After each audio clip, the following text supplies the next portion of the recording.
আমি এখন রয়েছি পাথর প্রতিমা বাস স্ট্যান্ডে। আমি এখন রয়েছি পাথর প্রতিমা বাস স্ট্যান্ডে।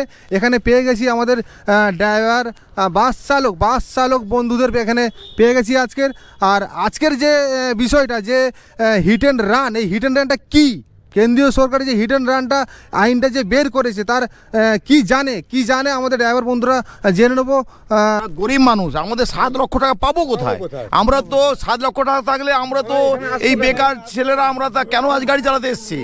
এটা তো ভুল ব্যাখ্যা হচ্ছে, এটা ভুল ব্যাখ্যা বার্তা দেওয়া হচ্ছে কেন্দ্র সরকারের এই নীতির বিরুদ্ধে। আমরা একবার তীব্র ধিক্কার জানাই, প্রতিবাদ অবশ্যই এটা আমরা কোনো মতে মেনে নিতে পারছি না। আজকের পশ্চিমবঙ্গে তীব্রতর প্রতিবাদ করছি আমরা, কঠোরভাবে আমরা এর মানে ধিক্কার জানাচ্ছি যে এটা হচ্ছে হওয়া উচিত নয়। এটা আমরা ড্রাইভাররা আছে আজকে ট্রান্সপোর্টের সঙ্গে যুক্ত, আজকের পাবলিক পরিষেবার সঙ্গে যুক্ত, আমরা কেন এই জিনিসগুলো আমরা মেনে নেবো?